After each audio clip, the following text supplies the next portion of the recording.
Hey there, listeners. I am Joanne Lee Cornish, your truth bomb dropper in the world of weight loss, body composition, and mastering the art of rocking the body you've always deserved and dreamed of in midlife and beyond. Let's cut through the noise. Society tells us it's downhill from now on. We're told to embrace the middle-aged weight gain, embrace the muscle loss and poor health. If that's your vibe, then cool. But if you're ready to defy the narrative, then I am your gal. This podcast is a no fluff podcast where we break down the essential truths of body composition, toss around some practical tips, and dissect the latest trends. I'm not here to sugarcoat. I'm here to show you what's not just possible, but downright probable for you. If you enjoyed this content, be sure to click the link in the show notes to explore how we can team up and kick mediocrity to the curb. I offer one-on-one coaching, my ever-popular group coaching programs, and my corporate Educate to Elevate program. Okay, let's get on with the podcast. Enjoy.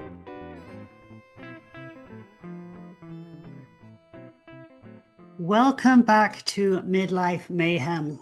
And today we are talking about one of the simplest, cleanest, and most powerful health metrics you'll ever measure.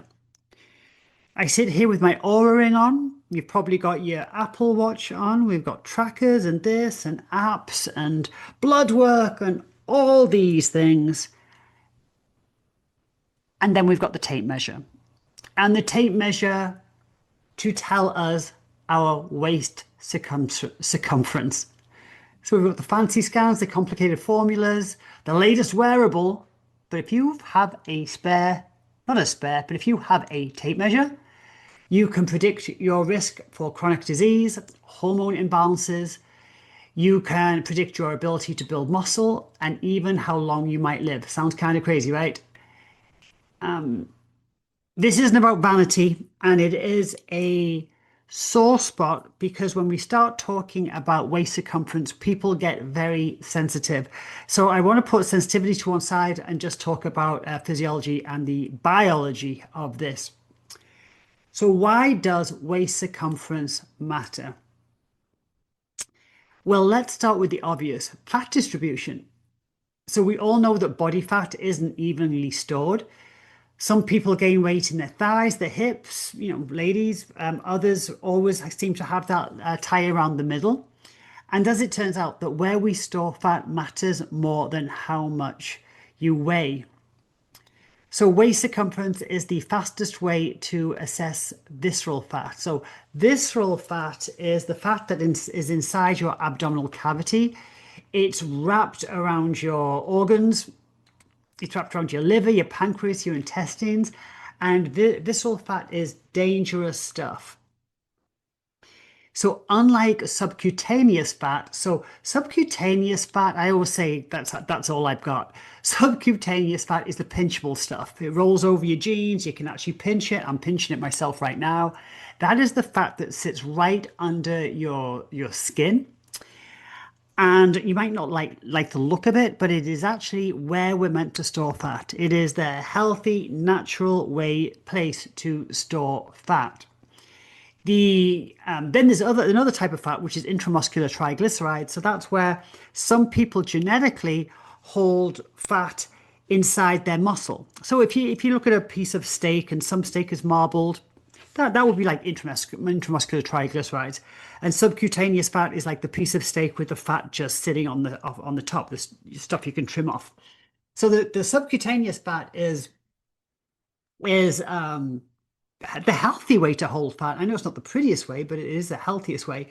The visceral fat that literally wraps around your organs, that's the dangerous stuff. Visceral fat is metabolically active.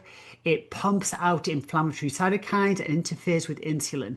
It raises cortisol and it basically screams to your body, we're in trouble. We're in trouble.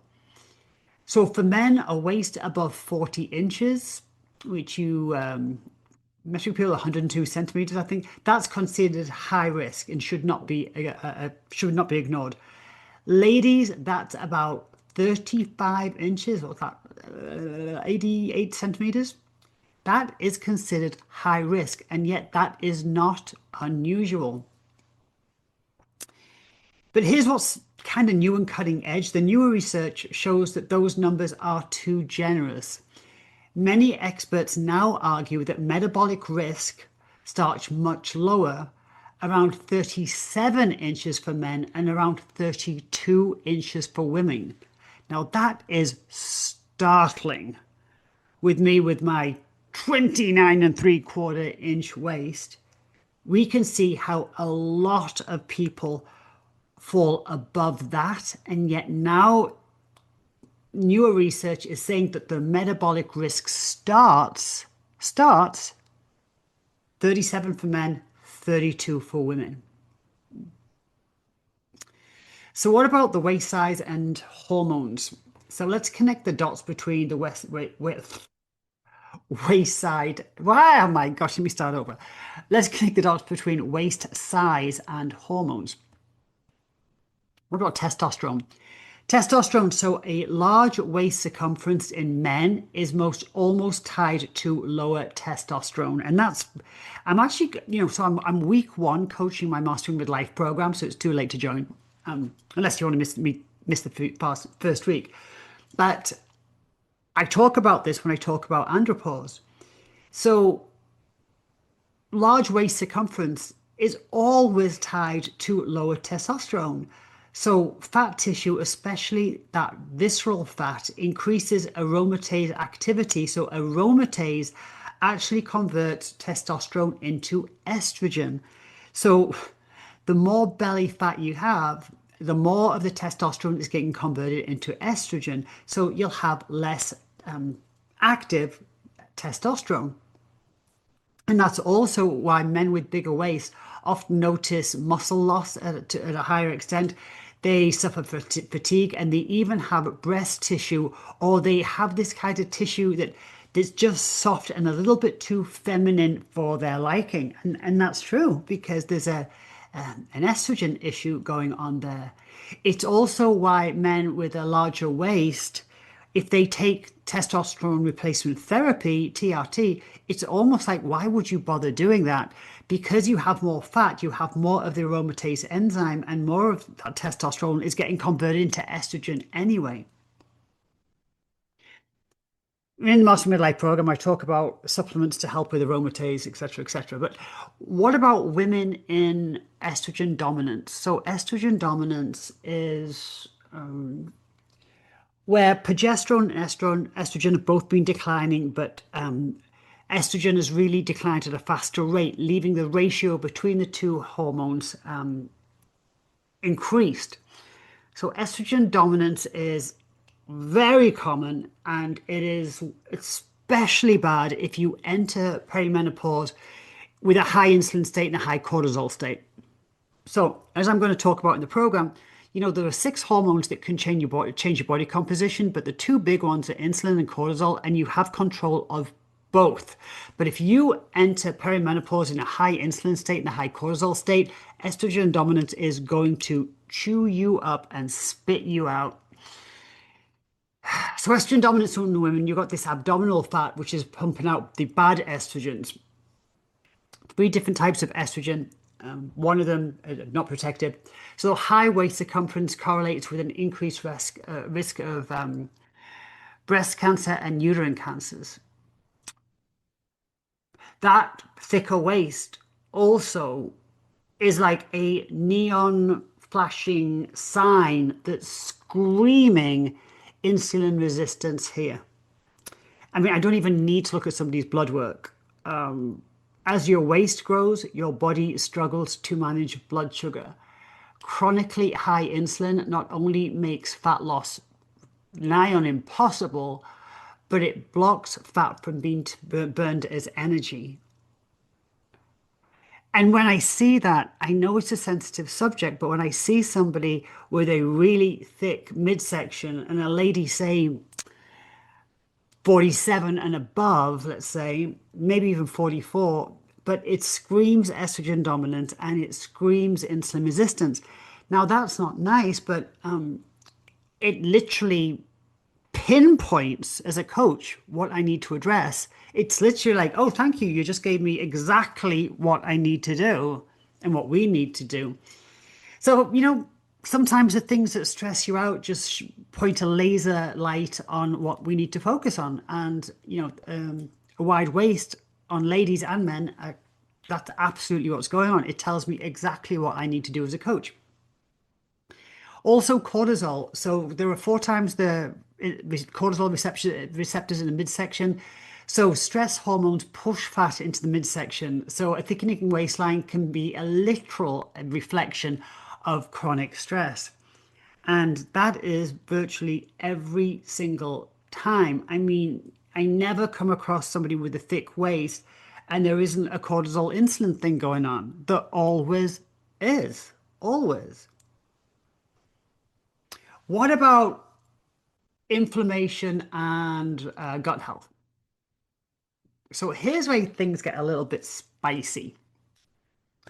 A big waist isn't just about fat, it's about inflammation. So visceral fat secretes interleukin 6 and TNF alpha. You don't need to know what that is, but these drive systemic inflammation. That inflammation damages blood vessels. That inflammation increases clotting risk and most definitely accelerates aging. But let's not forget leaky gut. Processed foods and excess visceral fat alter gut permeability. So I've spoke about leaky gut ad nauseum. So let's talk about bacterial fragments that slip into the bloodstream because the gut lining is like cheesecloth. It's it's like fishnet stockings, I should say. It's not like cheesecloth. It should be like cheesecloth. It's actually like fishnet stockings. So you've got this gut lining that's got holes in it, and now you've got bacterial fragments that can actually get through, slip into the bloodstream, and this triggers even more inflammation. And this cycle is brutal. So you've got leaky gut because of irritants, food sensitivities, but mostly because of processed food. Stop eating like a 5-year-old.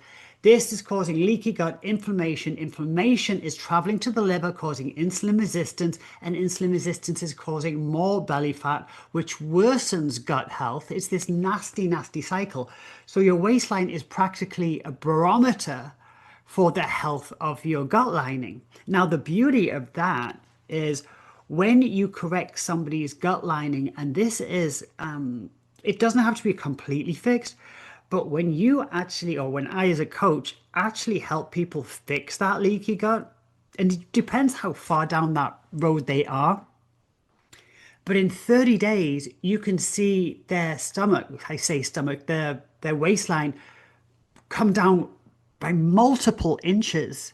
And it's not necessarily fat loss, it's the inflammation coming down. So the results can actually be rather surprisingly dramatic. So that's a good thing. So when does the average person start gaining that weight around the middle? So in the US, the average man's waist circumference is about 40.5 inches. The average woman's is 38.7 inches. So the average US person, both men and women, are already above the high risk cutoffs. Most people start gaining abdominal fat in their 30s and 40s. And think about it, the 30s and 40s, it's the years of career stress, less sleep, young families, more processed food, convenient food. And also it's when those hormones start to decline. What is maybe more startling is that kids aren't getting off the hook here. So childhood obesity is directly tied to a larger waist circumference later in life. Let's say we have a heavy 10-year-old, that kid's far more likely to become insulin resistant, that insulin resistant 30-year-old with a 40-inch waist. So early fat gain sets the set point higher because fat cells multiply during growth years. That means more storage units for life. So what I'm meaning by that I talk about this in the signature program.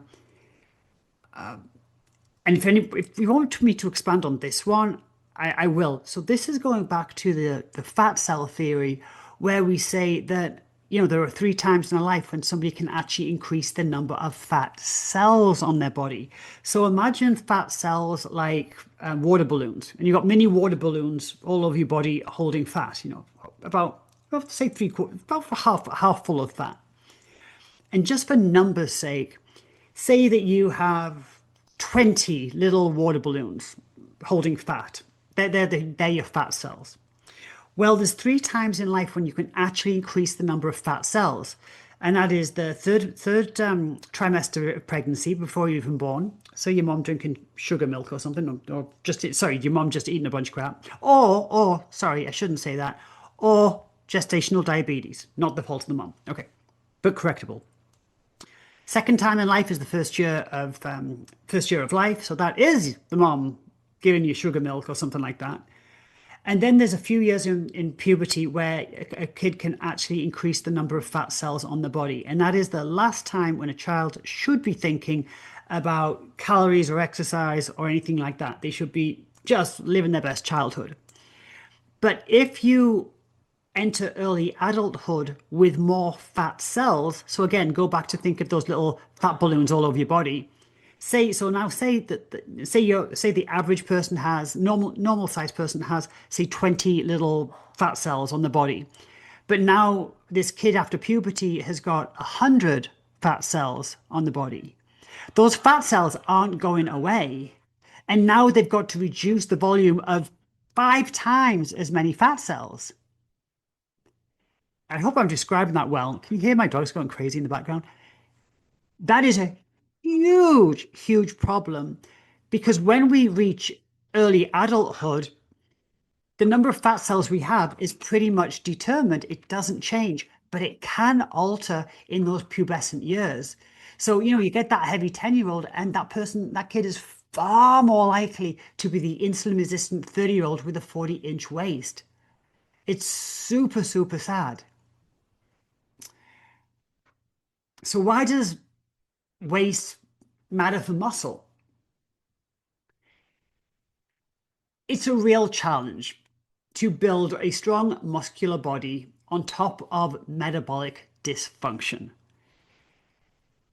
People are trying, but it ain't gonna happen.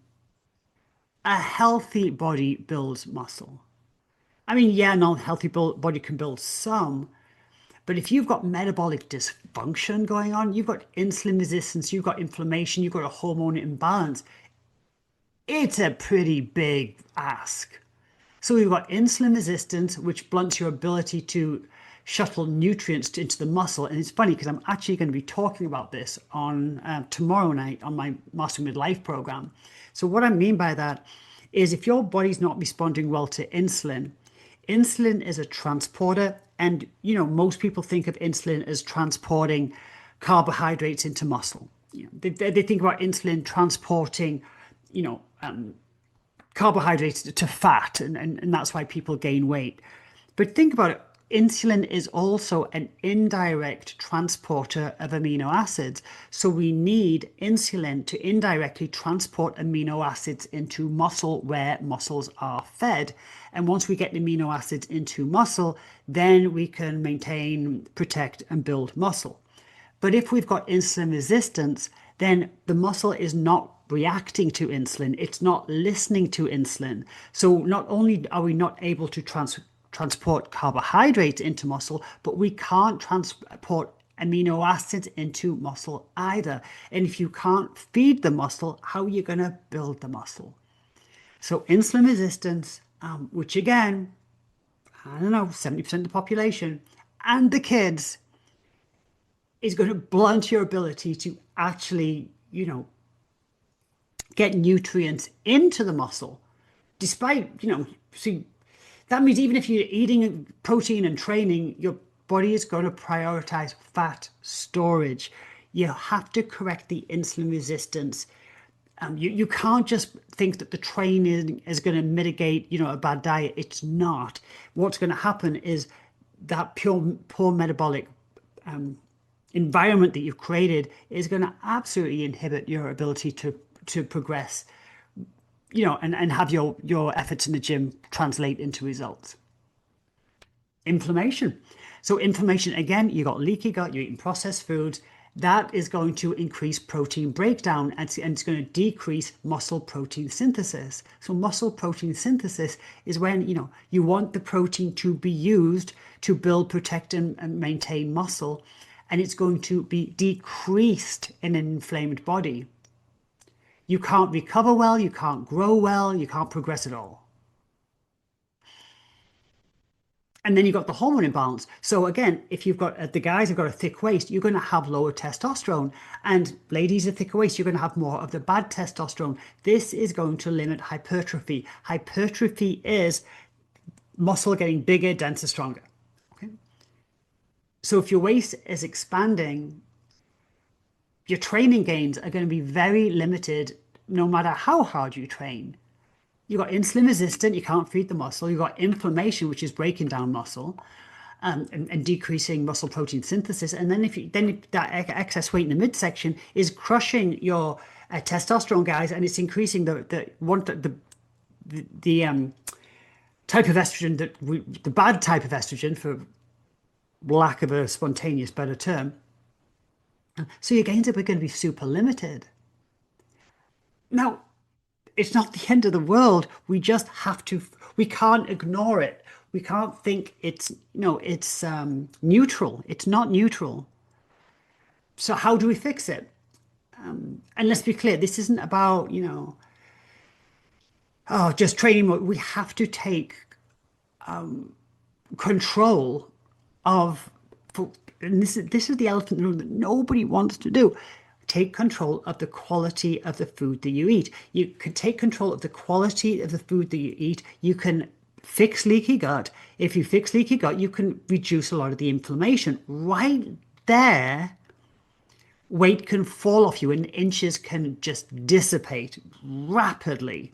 Now, I recognize that this is the trap here, is the food preferences that people have got hooked into, almost to a point of addiction. So I'm going to repeat something I've spoken about before, but please know you can change food preferences. So if you try to eat healthier and you're just gagging and you just end up going back to bad habits and just kind of giving up, please know, don't do that.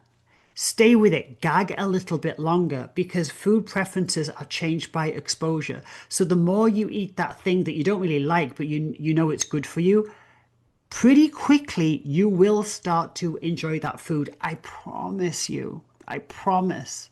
Promise. So protein first. Aim for, you've heard it, 1 gram of protein per pound of body weight. Protein is going to regulate your appetite, it's going to support muscle, and it's going to improve insulin sensitivity, which is so important. If we're insulin sensitive, then insulin can transport amino acids into the muscle and actually, feed it. Increase your fiber. High fiber foods, they can help reduce visceral fat and they're also going to help repair the gut lining. So think beans. I've got a big pot of chili in my kitchen right now. Think oats, chia, flax, veggies. If you're really against all of that, you probably like avocados. Most people do. Avocados actually have more fiber in them than an apple. So eat an avocado a day. Resistance training. So the good thing about visceral fat is it is very responsive to exercise.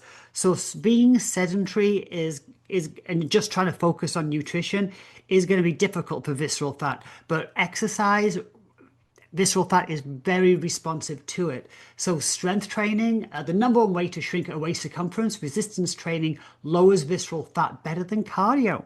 I'm not saying don't do cardio, but make sure you lift some weights. Lift big, heavy things safely and often. I need to make that into a t-shirt. Lift big, heavy things safely and often. Maybe I will. Sleep and stress. So poor sleep, high cortisol equal belly fat. Do what you can. You've heard it all. Those late night screens. Turn them off. cool your bed down, cool your bedroom down. Your body, is more ready. When your core temperature drops, that's when you're going to be tired. If you're eating meals at night and your body temperature goes up, it's going to be harder to sleep. Limit alcohol. Belly fat and alcohol go hand in hand, especially for the men. And the scale can be pretty frustrating. And it's not always the best barometer anyway. Track with a tape measure. Inches lost from the waist matter more than pounds on the scale to a certain extent. Your waist is not just about aesthetics.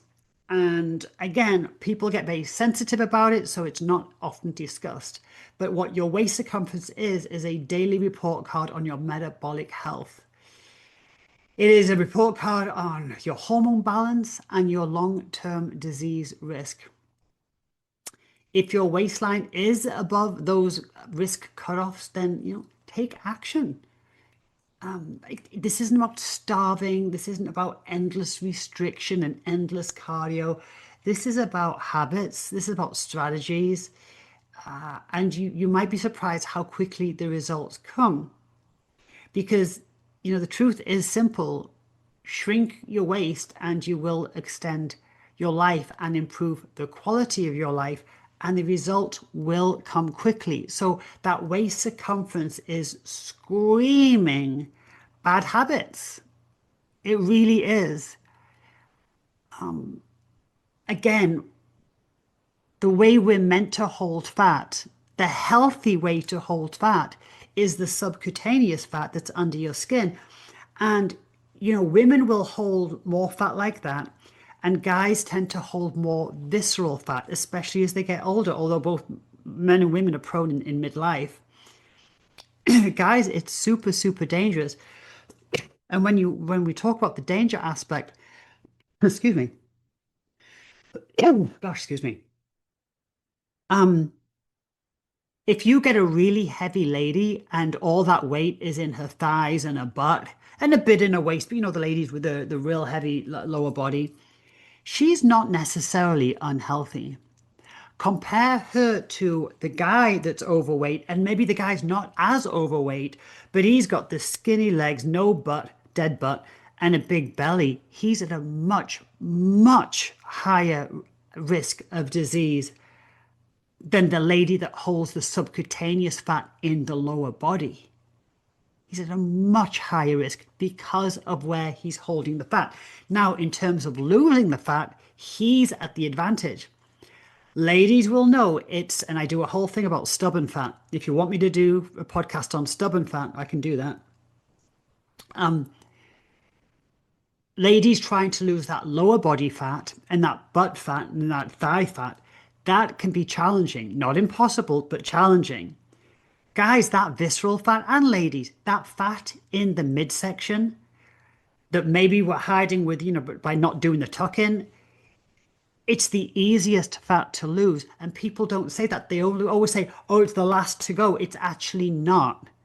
The visceral fat is the easiest fat to lose, but you have to do it. There has to be lifestyle changes. It can't just be cutting down your macros, eating a bunch of processed food. You've got to start. We have to start looking at lifestyle. So it is a stress response. It is inflammation. It is insulin resistant. It is a hormonal imbalance. And the crux of all of that is improving the quality of your food, moving a lot more. Resistance training is great. And what was I just going to say? Improving the quality of your food. Oh, yes, there you go. Controlling your blood sugar, definitely controlling the quality of food. There's just no room for leaky gut and inflammatory responses.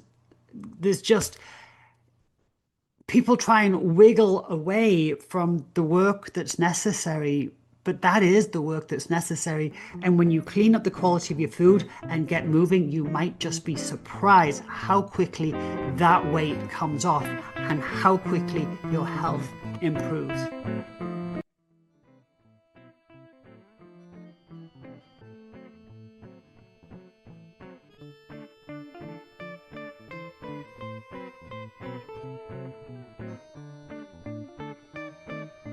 I do hope you enjoyed this episode of Midlife Mayhem. Be sure to subscribe and be sure to tell your friends about this wonderful podcast. If you would like more of me, then on social, it's simple, just my name at Joanne Lee Cornish. Also, my website, theshrinkshop.com, where you can see all my coaching programs. There are many, many ways we can work together. Obviously, I do private one-on-one coaching. I do all my programs are in a self-study form, and all my programs are run as a live program at least once a year. I try and do twice, but it usually ends up being once. I have mindset program. I have my awesome 5-day peak week shred that people love. I have the signature weight loss program. I have Type 28, which is advanced weight loss. I have muscle mastery, and I have midlife. Mastering Midlife. So 6 programs that offer a progression to fully understand the body composition through the ages. If you have questions, if you're kind of wondering how I can help you, then simply shoot me an email at jo@theshrinkshop.com. Tell me what's going on, and I'll get back to you and let you know the way I can help. Okay, that's it for now.